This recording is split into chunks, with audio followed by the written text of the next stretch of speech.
Today we'll be taking a look at a professional match of StarCraft 2, a Protoss versus Zerg game played on the map Cosmic Sapphire. Joining me here in the upper left, the red probes warping in, it is Astrea. And the Zerg opponent spawning in the bottom right blue drones, it is Scarlett. Scarlett's in blue. You guys know my feelings. If you have seen me cast a game of Scarlett, you know I feel like I make this claim every day. Really? Scarlett's in blue. Somebody failed. And also, really? Proxy hatch? Like, say what? It's not gonna happen, of course. Deciding to just take it at the natural. Ah, yeah, that my intended goal. Yes. You didn't see the outline of the hatchery here. No. Astrea. Probably thinking, why is there a drone over here? Scarlett, what are you doing? To which I would say, you made Scarlett be blue. Okay. You took red, Astrea. You deserve the proxy hatch. You had this coming. Casted a game a long time ago. I do not recommend you finding it because I've upgraded my tech since then. But, Scarlett versus Cyan. Battle of the Colors. That was an entertaining title, I thought. Anyways, talk about the game. The failed proxy hatch into triple hatch into double gate at the front. Double gate? Curious. Ominous. Probe, shenanigans, problems abound. Things are looking a little more normal, at least. We had a little bit of a rocky start. The double gate, gonna be double adept off the cuff, so good for scouting. Potential drone harassment, we'll have to see. Where does Astrea want to actually go with the game? I see the Stargate in the production tab, to the surprise of hopefully no one. Stargate is going to be the tech, of course. The most versatile of Protoss tech openers. You get Oracle for scouting and harassment and defense, and you get Phoenix for everyone to make strange looks at you, weird faces. Void Ray, if you want to be shamed. Yes, we do have the capability of that as well. Holy crap, Adepts deal that much damage to Larva? What? Thought Larva were supposed to have like 10 armor. The Adepts just shredded them. Are they tagged as light? I wonder. Are the Adepts tagged as... Or, not the Adept. Are the Larva tagged as light? Because that would at least make a bit more sense. Will it tell me? Can I see it? I can't see it. I can see that they only have 25 health though, so if they are tagged as light, that would make sense. Because the Adept, even with the 10 armor, the Adept would be dealing like 12 damage a shot to the Larva. It makes sense. Scarlett really wants the probe, really successfully, to denying the third base, delaying it ever so slightly. Just a cheeky move. Slightly annoying. Astrea's Nexus going to be delayed maybe a good 20 seconds compared to when he originally wanted it. Past this though. The Stargate, what came out of it? Double Oracle. One of them's already injured with 0 kills. So, you know, that's that kind of game. Let's see where we're going with that. Twilight Forge, Robo, just rounding out the bush, the tech bush behind this. Adepts moving into the base, drones under fire, Oracles move into the natural. Oracles much more successful at getting some damage done. Adepts shading back home. It looks like Oracles, they got 4 kills. And then they're just retreating, laying low. It's getting too hot out there, is what I believe the Ghost says. Why are you quoting the Ghost? I think we can all agree the Ghost has some of the best death quotes in the game. You know what I'm talking about. Scarlett, have you made... What are you recalling? Oh, the Oracles. That makes sense. They're quite trapped back there. Queens, of course. The scariest of forces. So, Scarlett, tech choice. Not yet. Just got Lair. Lair's not quite done yet. Around 6 minutes. Getting the melee upgrades, though. Could be Banes. Could be Lingbane. Could be Ultras. No, probably not. I kind of doubt. I'd like it to be Ultras, sure. But they're not yet slimmed down in this timeline. I don't know if the patch will be out by the time this cast is out, but they, as of the writing of this, they have not been slimmed down. They have not yet had their diet. Hydras. This better be lurkers. Lurker larva coming out. Baneling nest. Yes, very excited, I know. Both of them just doing a bit of posturing, checking the watchtower, spreading the creep. Oracle's checking for drones, realizing there is no point unless there are drones there. Not even going to stasis ward. Ugh. Come on. Warp Prism joining the Protoss forces here. Observer helping to pick off these creep tumors. Some upgrades being researched. Oh, a solid warp in blocking the access to the probes. Unfortunately, the pylon going to be picked off. Access will be gained nonetheless. And then the Zerglings, not that hungry, I guess. They had a heavy breakfast. It's barely brunch time. Come on, get over yourself. Warp Prism, you can see, shuffling around. Front entryway being held by a Stalker and 2 Immortals. That's a heck of a bouncer right there. I don't think anything's getting in. Even if you're allowed to get in, I don't think you're getting in. Warp Prism going into the main base, forgetting its purpose in life. No, he's just busy. Just attention elsewhere. Attention, of course, the greatest resource in StarCraft. Oh, Oracle. Sniped off. Good job, Queens. Additional warping into the main base. Transfuse goes out onto the lair. I do not expect this to get much more damage done, especially with the Banelings coming in. Saves a couple Zealots. Well, 4. Saves a few. It's a few Zealots, yes. Lingbane Hydra for our Zerg player. Psystorm being researched for Astrea. Looking like he wants to go with probably the Charge Lot Immortal Archon composition. The CIA, of course. Very effective on other sides of the map.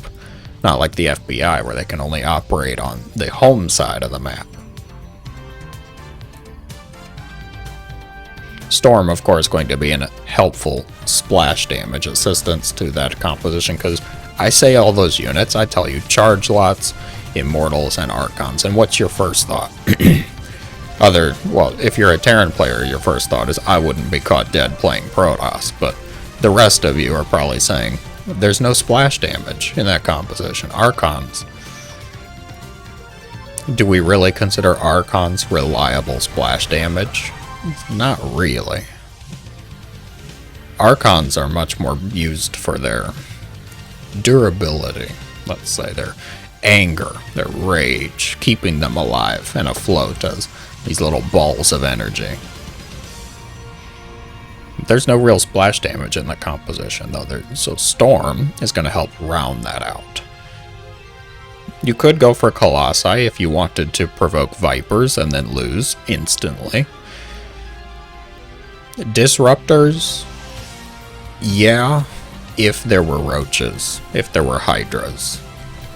Lurkers, maybe, but with the amount of Lingbane, Storm will be fine. Storm has a bit of trouble dealing with Zerglings, specifically just because of how fast they are, but you can still use the Psy Storm as a deterrent. Try and funnel the Zerglings into the Archon grinder. Oh, bro. Alright, behind this, a few more Stargates coming up. He's going into air weapons. We are seeing that transition, despite the Lurkers just now coming out to play. Hive Tech also done for the Zerg player. Those Lurker upgrades on the way. Adrenal glands. All of that juicy late game goodness.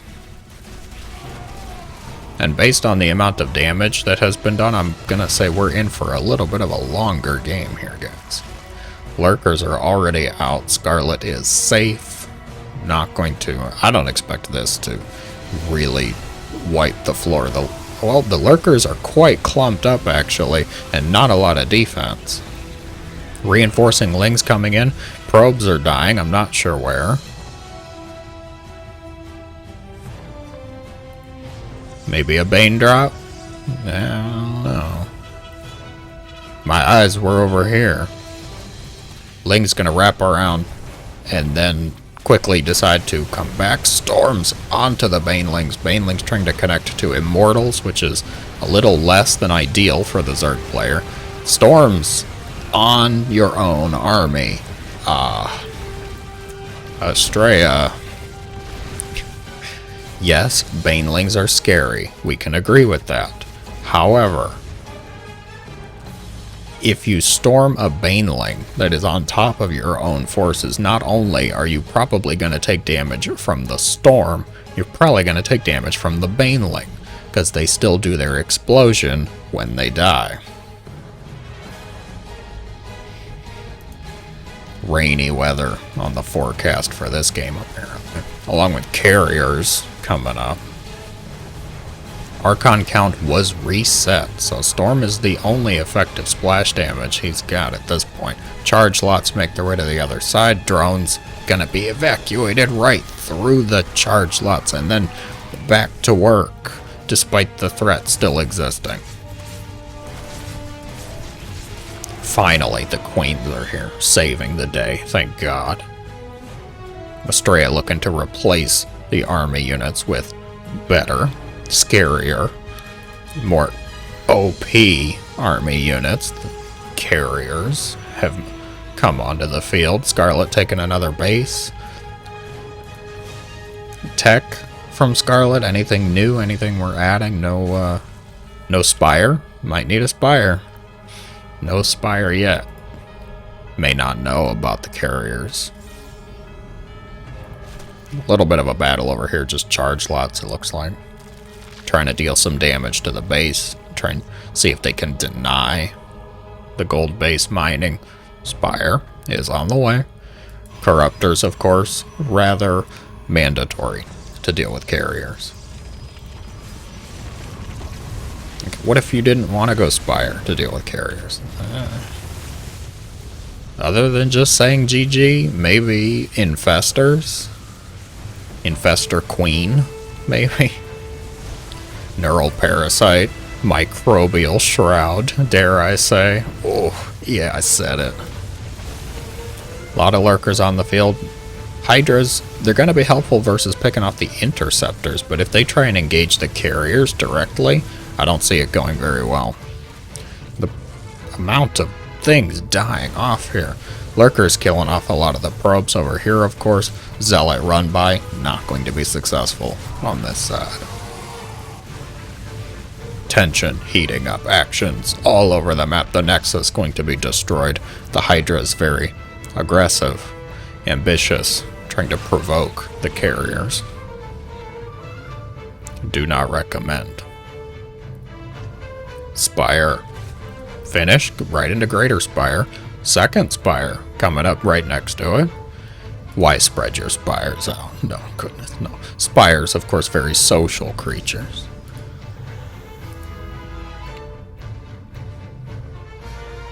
You picked them up, what are you going to do with them? Not much. I quite like the Overlord denying the base creep spread. Astrea doesn't look like he really wants to take it anytime soon. Scarlett, of course, not going to press the issue right now because she wants more Corruptors probably. Might need to free up some supply though. 20 Hydras, 2 Vipers. The best part of that composition. Corruptors is only going to be at 4? Oh dear. That is nowhere near enough. The Prism dropping off a few Zealots. They get a few drones, but nothing too major. The Spore Crawler wall going to be found a bit early. Revelation used onto the army. Interceptors shredding these Spore Crawlers. Oh, beautiful Storm onto the Hydras. Storm, of course, a very strong answer to the Hydras. Viper, pull onto the carriers. Second Viper going to be feedbacked, which means no more yoinks. The carrier's going to get away, which is a little bit sad. One going to eventually be picked off. Probably just because he overstayed his welcome, though. He wasn't even on hold position. Astrea panicking. Ling's going to get a decent surround on all of this. Baneling's connecting with the pylon, denying the warp-in. Blinking. Are you recalling the forces that are here? Recall does not prevent damage, does not prevent attacks. And if that was just a panic nexus button, oh dear. I got it on camera. Quite good. Scarlett, of course, going to be quite successful picking off a lot of the forces here, as well as freeing up supply for more Corruptors. Engagement over here. What is the carrier count? 10. Oh, Protoss. 10 carriers active on the field. Corruptors, 27. No more in production, it looks like. 27 Corruptors versus 11 carriers. You guys do the math. We got 10 Hydras as well. 2 Vipers. At this point, I think the issue might more so be the Templar. Without something like a lot of Lurkers or Ultras to get on top of the Templar, I just don't really see this going that well. Lurker harassment. Love to see it. Archon's going to engage with this. Oh, good. Storm Lurker's going to have to be canceled. How do you deal with this? How does the Zerg deal with this and come out on top? I just don't see it. The Templar, the Archons, they keep getting on top of these Lurker eggs. Corruptor's going to wrap around, try and target off the carriers. They do have enough damage to one-shot, dodging the storm as best they can. Archon's getting underneath them, though. That's the Protoss's job. Your job is just to try and deny the connection with the Corruptors, try and keep the Zerg back. 10 Templar being warped in somewhere, being turned into Archons. Okay. Gonna press forward. Picking off the Vipers before they can even do anything. Oh, that Viper was drinking. Astrea says, "Thank you for doing damage to your own hatchery. Much appreciated." Carrier count down to 6. Corruptor count down to 13, though. And now... Oh. One last fight. Storm onto the Hydra, splitting as best as able to. Corruptors moving in on the carriers, but the Archons are right underneath them. Storm denying the Hydras on the low ground. The Corruptors are being picked off. GG is going to be called Astrea. Winning with carriers. Now, nonetheless, a GG well earned. Scarlett trying. Oh, it hurts. It hurts to see, but you just gotta have something more reliable to deal with the ground forces too. You want to focus on the carriers, and your brain says, I need to focus on the carriers. But the Storm and the Archons is what kills the Corruptors. You gotta deal with those too. It's a pain, I know. If you enjoyed, be sure to let me know in the comments below, guys. Thank you so much for watching. As always, have a great day.